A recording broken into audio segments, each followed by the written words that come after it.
basic kernel of this book, oops, recording, got it. The sort of first premise came, or first seed of the idea was in fall 2012. And it was after my first book, Seating Arrangements, was out, before I'd really gone into edits for my next book. And I was had been working on something that died, and I was sort of casting about for another idea. And I was at the airport in Auckland, New Zealand, and there's a statue there of a female pilot named Jean Batten, who was the first person to fly solo from, I think to fly at all, from the UK to New Zealand in 1936, I believe. And I just had this thought like, oh, I should write a book about a female pilot.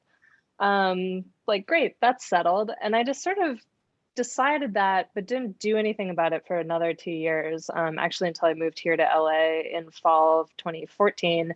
And that's when I really got to work, with no real notion beyond that this woman pilot would disappear in 1950 while trying to fly around the world north-south. And I had a couple things I wanted to have happen. Like, I wanted her to fly in World War II, transporting warplanes, but I hadn't decided if she would do that in the US, where there was an all-female unit that did the civilian unit, or in the UK, where there was a men and women together. It's called the Air Transport Auxiliary. And so that was really the only thing I had to aim for. And it was about maybe 3 or 4 weeks into working that I had the idea to also include the point of view of this movie star who's playing the pilot, Marion Graves, in a biopic about her life 60 odd years after she disappeared. So it was really kind of like, I always say it's like building a house without a blueprint. And I just had to start writing and sort of cobble things together and hope for the best. But it was really a monumental task. And my first draft took 3 years and 3 months to write, and it was 980 pages long. Oh, wow. That's crazy. So that's truly epic. So I guess my next question or segue is, do you have any personal connection to aviation other than, you just kind of told us where the inspiration originally lies in the airport in New Zealand, but I mean, the research that must have been required to write about this, and the detail that you provided specific to flying, to planes, to the parts, to the maintenance, to the different planes. I mean, I can't even imagine the time that took. So can you talk a little bit about this process? And to that end, I have an advanced copy of your book. Thank you to your publishers. So there were no acknowledgements, but was there a guru that you relied on, for the aviation component? So my brother just retired from the Air Force after 20 years, just a couple months ago, and he hasn't flown for a long time, but he was a C-130 pilot, a four-propeller cargo plane. So he was a really helpful resource, although I didn't tax him too much. But I remember right when I was getting started, I think within a few months of starting to write, and I said, she's going to disappear flying around the poles. And he and I sat down and looked at a map of the world from 1950 and tried to figure out, what route would you take? What would be feasible? And he suggested what kind of plane she might fly, the C-47, because there's so many made during World War II, there would have been a lot around. And then sometimes when I'd written a flight section in the book, I would then send it to him and be like, does anything jump out at you as incorrect? Can you flag it for me? But mostly I read books both by and about pilots. I tracked down a sort of user's manual basically for the C-47. I read sort of semi-instructional books from that era, and they're, World War II sort of, films they showed to pilots that are online that you can watch. And so really piecemeal, but my research in general, I would sort of do as needed. So I'd get to a point in the draft where I needed to find something out, and I'd track down that specific piece of information and then, move forward a little bit, and then something else would come up. So it's this really ongoing process. And, a lot of it too just comes down to recognizing what you don't need to include and what you do, what will make it feel real, but what's sort of overkill. And also during the time I was writing the book, I started travel writing. And so I did a lot of polar travel, a lot of remote travel. And so sort of in the course of doing that, I would just by happenstance or intentionally sort of fly in more unusual planes. So I flew in planes that, land on skis on glaciers. And I had a really fortuitous thing happen in Missoula, Montana, where I had spent 2 months before I started writing. And then I went back once I decided to set a big chunk of the book there. And I was in their little aviation museum, and these two guys opened the doors, and they were wheeling out this historic aircraft. And they were like, tell that lady if she wants to come, she can come along. And I was like, me? They were like, yeah, come on. And they were taking up this 1927 Travel Air just for a joyride. And so I got to go along, and that was the plane I ended up having Marion learn to fly in, because I'd been in this exact plane from the era I needed, in the exact place, and I had video, I knew what it sounded like, what it smelled like. And so there's a lot of sort of slow accumulation like that. That's an awesome story. That's amazing. And that was a perfect segue kind of into my next question. There's so many different settings in the novel: Montana, United Kingdom, Alaska, Seattle, Antarctica. And you did, I think, an incredible job of putting the reader in these places and feeling like you were truly there. So have you visited all of them? It sounds like you have with your travel writing. But could you talk about the role that the setting played in the novel? Or Yeah, settings? sure. I think I have been to all the places that feature significantly, with the exception of East Antarctica. I've been to Antarctica twice, just different parts of it. Yeah, it was really important to me to get it right, and kind of with the same sense as with the aviation, not including things because I'd gone to the trouble of finding them out. I think that's always the risk, but to make a place seem really vivid and real.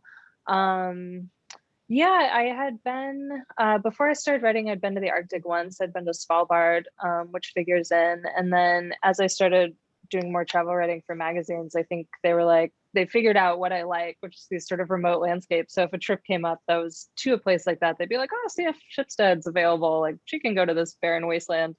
Another sort of, for me, formative experience in that process though was I'd been to Antarctica, and as you go, you go on a ship and you see the coast. But was really important for the book, the most hazardous and unlikely part of Marion's flight was over the interior of Antarctica. Mm-hmm. And I was like, can I really imagine that? I think so, but I'm not sure. And there's really no way to get there that's not prohibitively expensive. And so what I ended up doing was I did a story for Outside magazine where I flew to Greenland with a group of pilots, our pilots who do our polar airlift both in Antarctica, and then they practice in Greenland in the summer. And so we landed on the Greenland ice cap, which looks exactly like the interior of Antarctica, because it's this big uninterrupted white disk of snow and ice, and you see sort of the curvature of the earth and the sky overhead. And it was such a simple image, but I couldn't have quite imagined it. It was so amazing. It was so formative. And I really got a better sense of this landscape that Marion would have been in. So it took some ingenuity to get to all these places, but I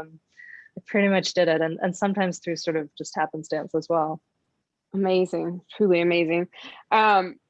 So there's so many pivotal relationships to discuss. But for me, the one that was most compelling was the one between Marion and Jamie. And perhaps that's because I'm a twin too. Oh. Yeah, and I have a brother as well. So that's kind of cool. So that really resonated with me. But their relationship for me was a strong balance kind of between admiration as well as that desire for each other's approval. And then interestingly enough, they both kind of had benefactors, if you will, in their lives that played a pivotal role. So can you talk a little bit about this relationship? You mentioned you have a brother. Was that any inspiration for the relationship? Yeah, I think absolutely. I mean, my brother and I aren't sort of close in the way that Mary and Jamie are close, in that we have like a pretty big age gap, and we've really become much closer as adults, and we traveled together and done things like that. And he's probably the person I most adore. So I brought some of that to it, I think, as well. But yeah, Marion and Jamie are effectively orphaned, as infants, and are raised by their sort of dissolute uncle who's an artist in Montana. And I think for me, there's sort of this experience of having their father, their mother really disappears in the shipwreck, and then their father comes to Missoula once and then leaves, and they never see him again. And so their sort of lives are defined by the idea of just sort of this horizon over which things can vanish. For example, their father, and sort of tantalizing nature of that. There's always something out there to be sought, that's sort of ultimately impossible at the same time. And in different ways, they're sort of questing for this in their whole lives. Marion with her desire to see as much of the world as she can. She's not really quite sure why. She knows it's in some ways this sort of futile enterprise. And Jamie, as he becomes an artist, and he's always trying to capture sort of the vastness of space in the world in his work, and he knows it can't be done, but he's still trying to do it anyway. And I think both of them are really driven by this loss of their parents and sort of seeking something. But I also wanted them to be, you know, different people, and I think it's in the book that there's this idea that they sort of balance each other out in a way, and I think gain strength from each other. Like Marion, I think part of the reason she feels confident enough to sort of strike out from home and to live this really unorthodox life is because of the ballast of Jamie. And I think Jamie in some ways takes something similar from her, and he's more content to look inward, I think, because he almost feels like he has this emissary going out into the world on his behalf. Yeah. Can you talk a little bit about the roles that the two, I call them benefactors, but they could be villains as well, but that you feel that they played in terms of, I mean, obviously it was a bigger role with Marion's ultimately her husband, but also the father of Sarah, you know, when Jamie gets to Seattle. Yeah. Yeah, so I'll try not to be too spoilery, but right. there's this this bootlegger, Barclay McQueen, sort of very deftly kind of ensnares Marion. He sort of intuits that what she really wants is to fly, so he gives her what she wants, and what he wants is her. Yeah, it's so funny. My agent's dad read the book, and he was like, "Well, I wouldn't want to hang out with any of these people except Barclay McQueen." We're like, "You realize he's not great." But I needed him as a character, you know, to both be sort of a villain. He exerts this control on Marion, but also to be compelling. Like he has to have sort of seduced her away from her path, because Marion from a young age knows that what she most wants is freedom, and she's really defended against sort of a domestic life, and he's sort of trying to pull her into that. And so she has to sort of be vulnerable to him in some ways. And the way I thought of him was not as a person who set out to be evil or be controlling or ruin Marion's life, but he just can't quite get what he wants. And he doesn't have sort of the strength of character or the empathy to sort of stop himself from just trying harder and harder to sort of control her. And it really sort of deforms him, which I think happens. And then, yeah, Jamie strikes out as a teenager for Seattle, and sort of goes to work for this wealthy family and is in love with one of their daughters. And the father is this sort of art collector, kind of loudmouth guy, who also his fortune is from meat packing. And Jamie sort of has this basic horror at just the slaughter of animals and the violence in the world in general. And so he also kind of has to make these choices of how much does he compromise sort of his core beliefs for getting what he wants, which in this case would have been to go to art school in Seattle and be with this woman, Sarah. But he, you know, makes a different choice than Marion, and is set on a different path because of it. Yeah, and for me, it was really interesting because with both of them, you know, if they hadn't encountered them in their lives, they ultimately wouldn't have gotten to where they, you know, ended up in terms of, you know, learning to fly for Marion, and then the art, or exploring, you know, his artistic talents as far as Jamie goes. I mean, maybe he would have because of Wallace, but they both played such pivotal roles ultimately in their lives, you know, and while they might not have been ideal encounters, you know, I think it definitely shaped who they were and ultimately were as people.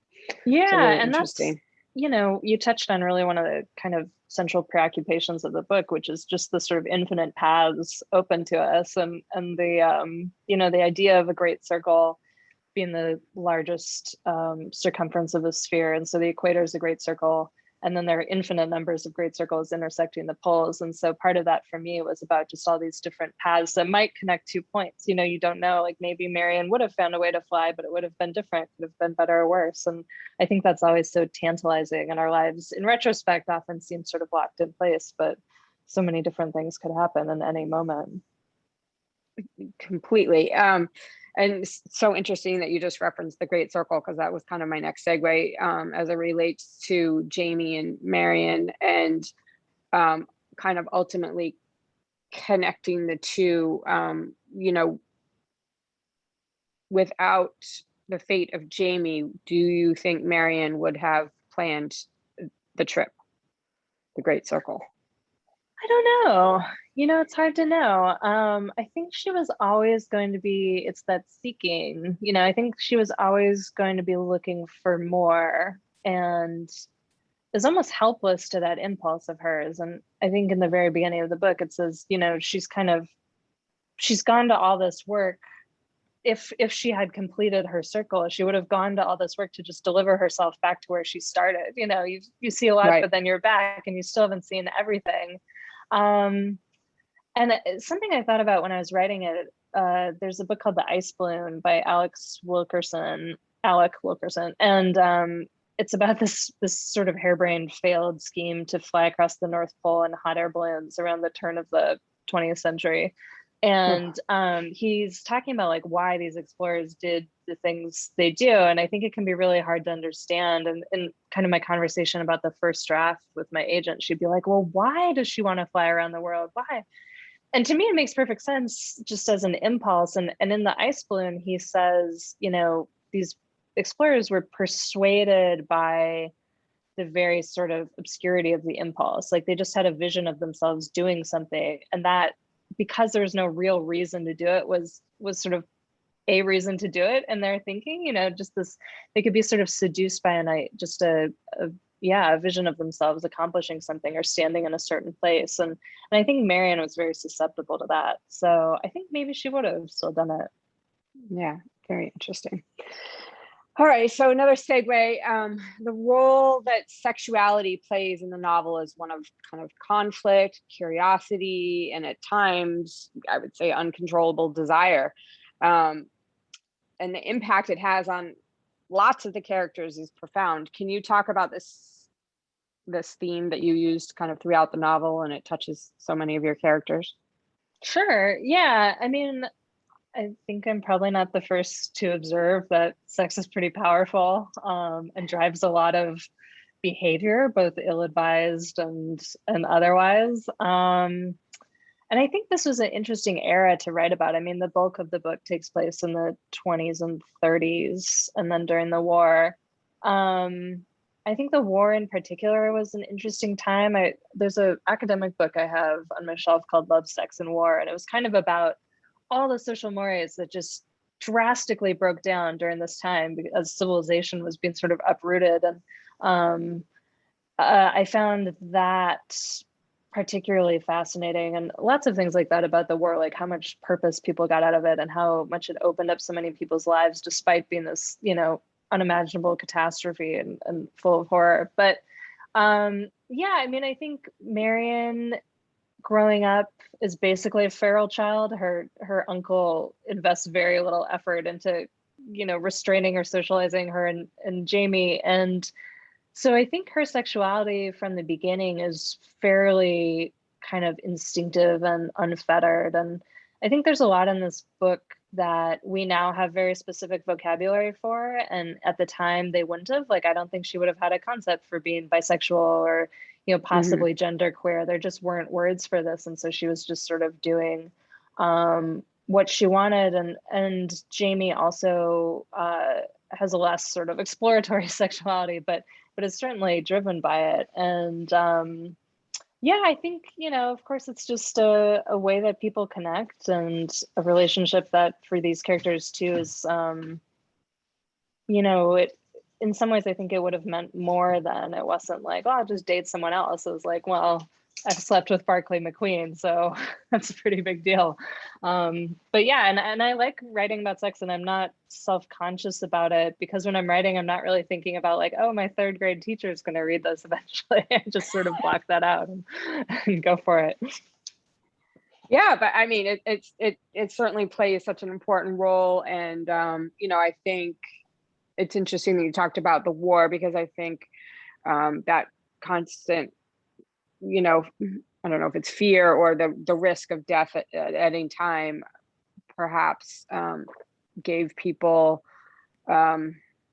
freedoms that they maybe wouldn't have normally taken, and or it caused them to be, seeking, companionship, or that, just that sense of living in life and living it to the fullest. So Absolutely. Yeah. I think that's, I mean, if you're a 22-year-old bomber pilot and you really don't expect to live another month, and someone's like, well, you can't have sex before you're married, you might be like, I don't think that's relevant right now. And yeah, I think it changed a lot. And then it's also interesting how the 50s were such a snapback to sort of trying to restore order and overcorrecting. Right.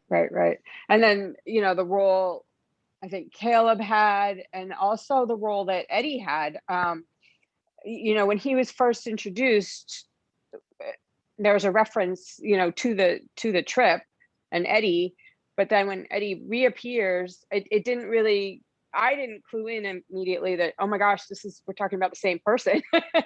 Mm-hmm. And then, you get to the end, and the role that Eddie had ultimately, he was probably one of the more formative characters in Marion's life as well. So, and ultimately it all ties back to sex as well. So, Yeah. Often in my writing process, I'll find, because I don't plan, I'll get to a problem late in the book and I find the solution earlier in the book. So I'm not sure which came first, Eddie as Ruth's husband or as the navigator. I think as Ruth's husband, and then I later I needed someone to fulfill that role, and he was already sort of there. So I always think there's sort of these mysterious subconscious things happening. But I also, as I would research, I would come across things I just found interesting. And one example was about sort of drag in POW camps during the war. And there'd be these elaborate drag performances. Sometimes guys would sort of live in drag. There'd be pinup photos of men in the camps, and they'd sell like 500 copies. And guys were writing home these letters that were like, he's more of a lady than anyone I've ever met. And it was this, again, just this really interesting sort of making do, and maybe giving into impulses that were there to begin with, and just a really fascinating blurring of the lines. And I think for lots of gay men, it was also just a real slap in the face to sort of then be shunted off to the side again. Yes, after the war, and to the extreme, I would say. So yeah, that's interesting. I didn't realize that was, I assumed it was kind of factual, but that had played such a big piece in it. So I want to switch gears now and talk a little bit about Hadley and Marion, and kind of the juxtaposition of their two characters, but ultimately their paths were kind of similar.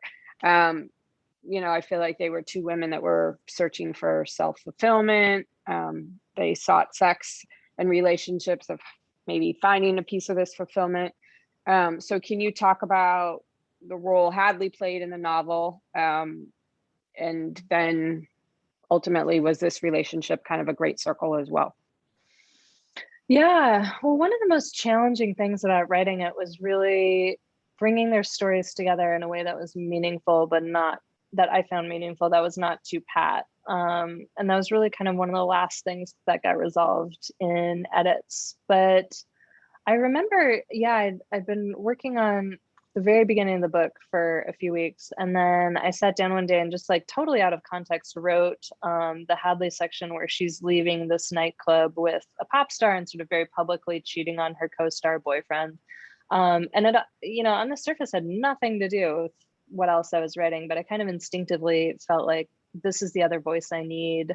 And she sort of she served a lot of different purposes for me. And one was just having an outlet away from the sort of historical kind of weight of Marion's sections. And I always say it's like a squeeze of lemon or something in the book. Like it just cuts through the rest of it. Like some people have been like, oh, Hadley's not really necessary. And it's like, well, in a novel, nothing is really necessary. But I didn't want it to be this sort of uninterrupted loaf of historical fiction. And also Hadley became, this lens on Marion's life, because the reader has a really intimate vision of Marion's life. And then Hadley sort of shows how much has been lost. You know, when somebody dies, they take pretty much everything with them. And so here she is, you know, 64 years later, trying to reconstruct who Marion was. And there's sort of this game of telephone happening with the logbook Marion left behind was published, and then there's a novel sort of based on that, and then a movie being made of the novel, and it's sort of distorting. And so Hadley was my way of sort of bringing that sense into the book. And yeah, I live in LA, and you know, it's such a one industry town, and Hollywood's so dominant. Most of my friends work in Hollywood, and it was just like something I was interested in writing about, and using this sort of intense first person voice was so different from the third person I used for Marion. And then, yeah, I wanted them to have enough in common that Hadley would sort of, you know, Hadley's someone who thinks the universe is sending her messages. So she sees these commonalities, and she thinks there's something in there for her to take from Marion's life. You know, what does it mean that, you know, we were both raised by our uncles, and that we have these sort of airplane tragedies in our pasts? And yeah, it was, I think Hadley is ultimately transformed by connecting to Marion, but less, I think, from Marion herself, and more from the process of seeing how much is lost, and of encountering people sort of on the periphery of Marion's story. Right. I think that makes sense as well. The role that art and artistic expression played in the novel is another really central kind of piece of the puzzle for me. Both Wallace and Jamie struggled with kind of finding their artistic vision, or in Wallace's case, losing it. Can you talk about the importance of the artist? Yeah.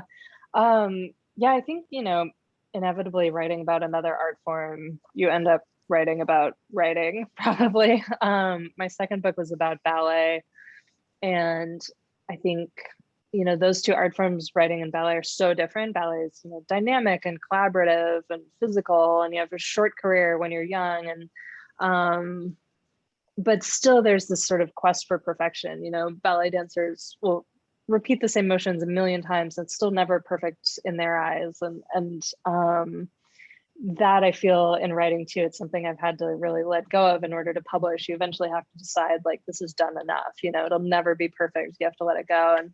And in this book, writing about Jamie and his art, I think what I was writing about also was about, you know, his attempts to sort of suggest or hint at the sort of infinite or the vastness of space. And he's doing it by, I describe it as sort of folds in his images. And, you know, he starts by sort of showing the curve of the earth and works out different techniques. And I think, you know, this book, that was a lot of what I was doing too. There's so much that's in it, with these sort of incomplete histories that dive into, you know, geological history and natural history, which, you know, became a challenge. That's why the first draft was almost 300,000 words. And so throughout edits, a lot of it was sort of paring down. But yeah, I think there's something sort of, I don't know, cathartic in a way about writing about other art forms. And I also thought for Jamie, just being who he is, being this gentle and observant person who can sort of channel his surroundings through him and feels so much, that he seemed like a natural artist.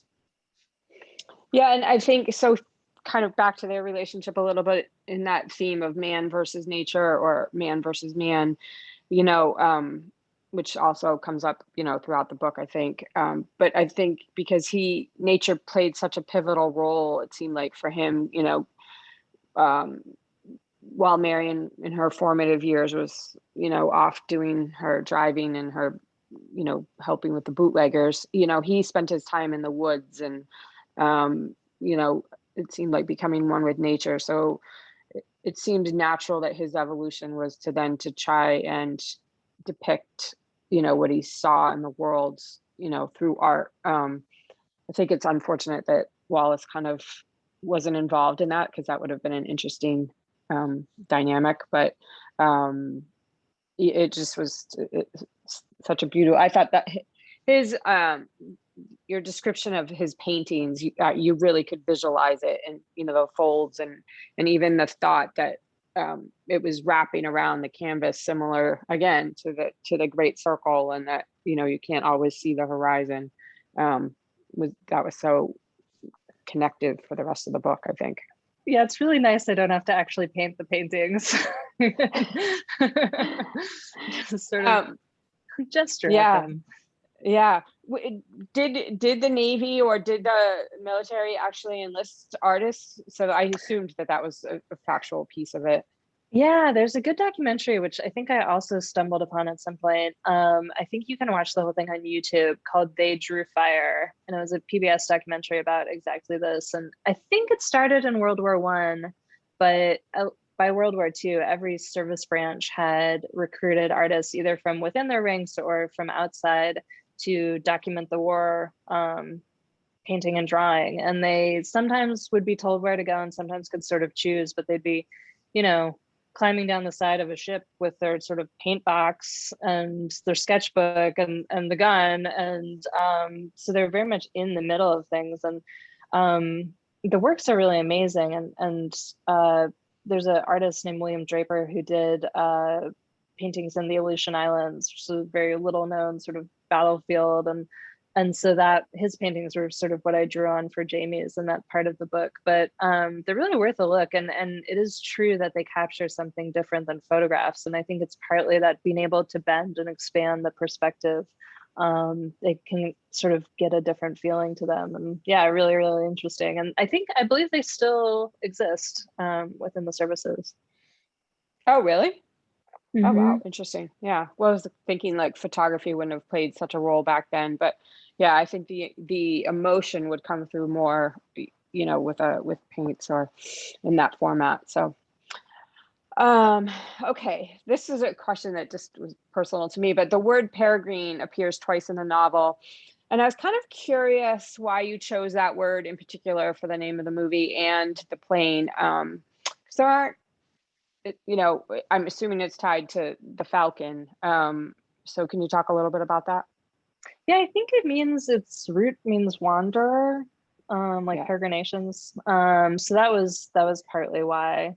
Yeah, I just, I thought, what would Marion want the plane to signify? And that seemed like a word and a concept and an animal that would all appeal to her. Oh, interesting. That's so interesting. I would have thought, yeah, I don't know. I was kind of like, oh, that seems like she seems so focused to me. I was kind of like thrown off, like that it would have been maybe more like confident. Yeah. Oh, interesting. No, it's funny. I always sort of don't envy people the task of naming, boats or things like that. Yeah. I know someone who named his boat a Russian word that doesn't really translate, except it means like a wanderer with a purpose, like sort of like a pilgrim. And I always thought that would have been good as well. Yeah, for sure. It was just such an interesting word for me. I was like, I wonder where she came up with that. So can we talk about, because I think it's news and it's on your Instagram. Congratulations on the television deal that you recently struck. Will you be involved? Can you talk a little bit about that at all? Yeah, I'm sure. Yeah, it was just on a deadline last week. Yeah, it's been optioned by a company called Picture Start, which is an independent production company. And the sort of head of it used to be the kind of boss of Lionsgate. And so he was involved in making a bunch of teen blockbusters like Twilight and The Hunger Games, which was really interesting to talk to him because of Hadley's story. And I was like, did it ring true? You never quite know. And so yeah, it's, my other books have been optioned as well, although never quite with this much sort of enthusiasm. And so I'm very aware that just a lot of things have to fall into place for it to actually be made. And I very much will believe it when I see it. But they seem committed. And so they're now looking for a writer to adapt it. I would not, this is not a beginner's project for screenwriting, so I would not take a stab at it personally. And it would also just, I don't take so much time. And then, yeah, they try to attach, director and a couple actors and take the whole package somewhere with, to a place that could afford to make it, which is a very small handful of companies. Because it would be a really expensive series to make probably. So I would love for it to happen. We'll see. Yeah, that seems to be, it's been interesting as we've been talking with our authors, it seems so exciting, but it's never until you get to the finish line. And so it always seems to be kind of like fingers crossed, but a lot's getting optioned and doesn't necessarily always come to fruition. So, well, our fingers will be crossed, because I think it would be beautiful. It could be beautiful depicted on the screen, especially television, because there's so much to cover. Otherwise, it would be a marathon movie. But well, yeah, there was another company bidding for it who wanted to make a feature, and I was just like, I don't like. You'd have to take so much out of it that I just sort of felt like, why? Like, just make something else. It wouldn't be sort of identifiable as what it is. And I've always been sort of protective of its scope. Yeah, it's almost reminds me, I think at best you could do a mini series, if you will, back in the days of like the Thornbirds or, something like that. It was epic scale. But yeah, a 2.5 hour movie would never do this book justice. So someone's asking, if you had a say in casting, is there a Marion that you see or that you envision? Well, a bunch of people have sort of been talked about when we were sort of in discussions, and Anya Taylor-Joy, people mentioned, Florence Pugh, somebody mentioned Emma Stone, Dakota Fanning, not Dakota Fanning, Elle Fanning. Yeah, kind of, they're all of a related physical type, although, yeah, and the other characters, I have almost nothing. Like, my friends are always asking me to cast it. I'm like, I just can't, I don't know, whatever. But yeah. I think casting is such an art, it's, I don't know if any of you guys are watching The White Lotus, probably, but I think it's the most like genius casting I've seen in a long time, partly because the actors are being cast like slightly aslant from what they usually do. And I think it has a really great effect. Yeah. So can you talk a little bit about what you're working on now? Sure. Yeah, I have a collection of short stories that's being published next summer. So already in less than a year, which is kind of crazy. And they're all stories I published over the years, really since I was in grad school. And then I had sort of a few false starts during the pandemic. I think it was such a strange time because as a writer, you're always chasing empty time and solitude. And here suddenly it was this, more than you could shake a stick at. Right. And it was really hard to work. And I was doing some of the late edits on Great Circle and doing the page proofs and things like that. But I really hadn't quite realized how I do depend on just being able to talk to people and see people just to sort of like get the engine going. So I had been thinking about writing a trilogy of mysteries. I really enjoy mysteries, but kind of, died on me. And so then just a couple months before Great Circle started to really amp up as far as, publicity and whatnot, I started a novel, which I think is going to stick. And it's more of a family drama set in LA, but it's already kind of sprawling a little bit. And then I had to stop working because I was doing stuff for the book. And I'm hoping this month to be able to go back to it now. Oh, that sounds fascinating. Well, we'll be anxious to see whatever comes out. In the meantime, we'll have the short stories. So hopefully your publicist prepped you for this, but we generally ask our authors at the end what you're reading right now and loving, or a few books that you've recently read and you would recommend to the group, which is ultimately how we found you. Yeah, I haven't been reading a ton, but I always have books to suggest. During the pandemic, one of my favorite books was Monogamy by Sue Miller. And I hadn't really read her books, even though she used to work with my editor at Knopf. And then I did sort of a deep dive and read more of hers. And I just think she has she pays such close attention to relationships between people. Just the granularity of it is something I don't quite do in my writing, and I find it really fascinating. And I really loved that book. I often, in the context of Great Circle, recommend The Signature of All Things, Elizabeth Gilbert's novel. And it's one of my favorite books. It's so wonderful. And it's about a female botanist who's born in 1800. And it just has so much sweep. It has so much charm. It's really one of my most successful book recommendations. People always like it.